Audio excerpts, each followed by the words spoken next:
Hello, সবাই কেমন আছেন? আশা করি সবাই ভালো আছেন। আমিও ভালো আছি। একটু বেশিই ভালো আছি। কাঁঠালের দিন আসতেছে আর কাঁচা কাঁঠাল রান্না করে খাবো না তা কি হয়? কাঁঠালটা অনেক কষ্ট করে বেছে নিয়েছি। তারপর আমি গরম জলের মধ্যে হালকা হলুদ ও লবণ দিয়ে ভাপ দিয়ে নিয়েছি। এখন আমি কাঁচা কাঁঠালটা ভেজে নিব হলুদ ও লবণ দিয়ে। হালকা করে ভেজে নিতে হবে। বেশি ভাজা যাবে না। এই দেখুন আমার ভাজা হয়ে গেছে কমপ্লিট। সাথে আলু দিতে হবে মাস্ট বি। তাই আলুটাও আমি হলুদ আর লবণ দিয়ে হালকা করে ভেজে নিচ্ছি। এটা হচ্ছে আদা বাটা, রসুন বাটা, জিরা বাটা। গরম তেলের মধ্যে গোটা গরম মশলা, তেজপাতা দিয়ে দিলাম। এখন দিয়ে দিচ্ছি পেঁয়াজ ফোড়ন। পেঁয়াজটা হালকা বাদামি রং হয়ে আসা অবধি ওয়েট করতে হবে। এই দেখুন হয়ে গেছে। এখন আমি বাটা মশলাটা দিয়ে দিব। মশলাটা দিয়ে আমি ভালো মতো নেড়ে চেড়ে পেঁয়াজের সাথে মিশিয়ে নিব। দেখুন মশলাটা কষানো হয়ে গেছে, হালকা তেল বেরিয়ে গেছে। এখন দিয়ে দিব হলুদ, মরিচ, ধনে গুঁড়া। জল দিয়ে আমি মিক্স করে রেখেছিলাম। এই মশলাটা দিয়ে দিলাম।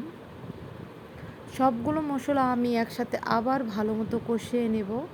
দিয়ে দিব পরিমাণ মতো লবণ। দেখুন লবণ দিয়ে দিলাম। লবণ দিয়ে ভালো মতো নাড়তে চাড়তে হবে। এই দেখুন মশলাটা পুরো কষানো হয়ে গেছে, তেল বেরিয়ে গেছে।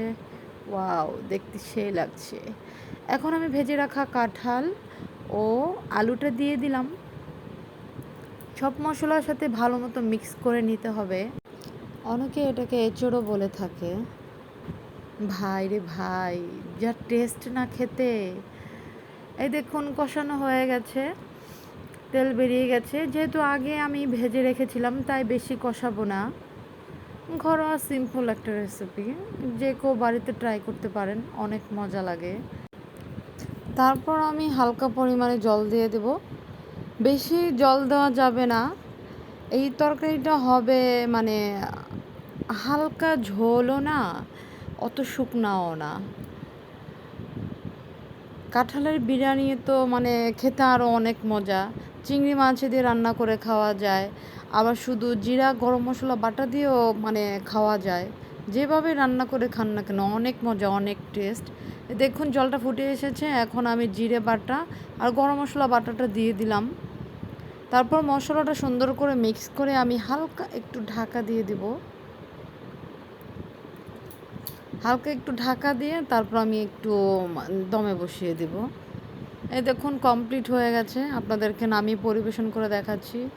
সেন্টটা এত মানে ওয়াও ছিল না, কি বলবো।